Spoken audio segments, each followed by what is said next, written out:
गुरुवार को हरियाणा के मुख्यमंत्री मनोहर लाल खट्टर ने बतौर वित्त मंत्री गठबंधन सरकार का चौथा बजट पेश किया। मुख्यमंत्री मनोहर लाल खट्टर ने विधानसभा में अपना चौथा बजट रखा। इसी कड़ी में आप राज्यसभा सांसद सुशील गुप्ता ने शुक्रवार सुबह प्रेस कॉन्फ्रेंस की और बजट को निराशाजनक बताया। आप राज्यसभा सांसद सुशील गुप्ता ने कहा कि हरियाणा का बजट बहुत ही निराशाजनक है। शिक्षा पर इन्होंने कुल 11% बजट का खर्च किया है, जबकि दिल्ली सरकार 27% खर्च कर रही है। चिकित्सा पर उन्होंने 5% खर्च किया, जबकि दिल्ली सरकार 13% खर्च कर रही है। न महिलाओं के लिए बजट में कोई खास प्रावधान किया गया, न ही ओल्ड पेंशन स्कीम का ध्यान रखा गया और न ही युवाओं के नौकरी के लिए कुछ खास किया गया। तो वहीं हरियाणा कृषि प्रधान प्रदेश है। 60% लोग खेती पर आधारित है, लेकिन सरकार ने खेती पर कुल 3.9% लगाया है। इतना निराशाजनक बजट है कि शिक्षा के ऊपर अगर मैं बात करता हूं तो 11% खर्च किया जा रहा है, जबकि दिल्ली सरकार शिक्षा पे 27% बजट का खर्च करती है। मैं चिकित्सा की बात करता हूं तो चिकित्सा पे हरियाणा सरकार का बजट 5.2% खर्च करता है, जबकि वहां पे चिकित्सा सुविधाओं को सुधारने की बहुत ज़रूरत है।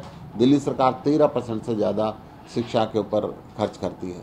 कृषि क्षेत्र पे हरियाणा के 60% लोग कृषि पर आधारित जिंदगी को जी रहे हैं, परंतु बजट का सिर्फ 3.9%, 4% से भी नीचे इन्होंने कृषि के ऊपर रखा है। ये एक बहुत दुखदाई बात है।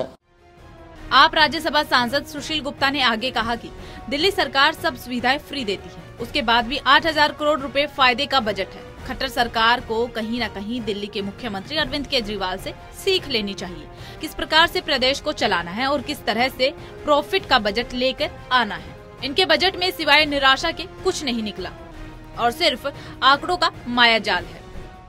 पेश किया बहुत निराशाजनक बजट ये देखने को मिला।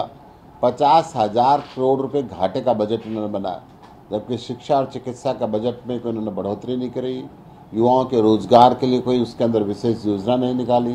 किसान जो कृषि प्रधान देश है उसके लिए कोई योजना नहीं निकाली। केवल आंकड़ों का मायाजाल बना के इस बजट को पेश किया गया। कहीं न कहीं खट्टर साहब को अरविंद केजरीवाल से सीख लेने की जरूरत है कि किस प्रकार राज्य को चलाना है।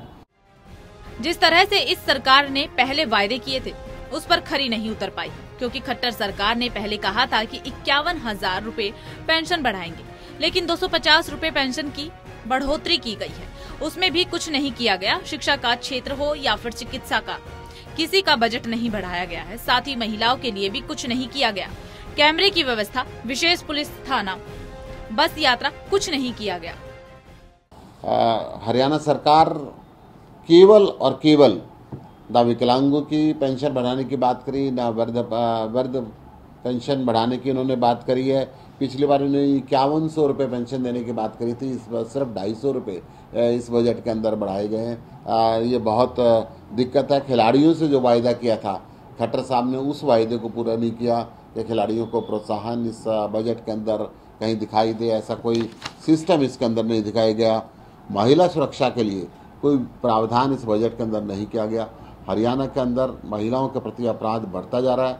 महिला के अपराध के आरोपियों को मंत्री रखा जाता है और पूरी की पूरी विधानसभा के अंदर खट्टर साहब टेबल थपथपा के कहते हैं नहीं हटाएंगे, नहीं हटाएंगे, नहीं हटाएंगे। एक प्री डिटरमाइंड माइंड से ऐसे लोगों को मंत्रालय के अंदर जब रखा जाता है तो ये उम्मीद भी नहीं की जा सकती कि वो महिला सुरक्षा के लिए बजट के अंदर कोई प्रावधान रखेंगे, और ना ही उन्होंने इस तरीके से रखा है।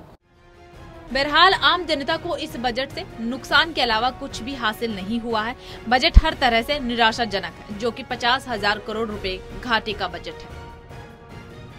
रिया राय, टोटल टीवी, दिल्ली।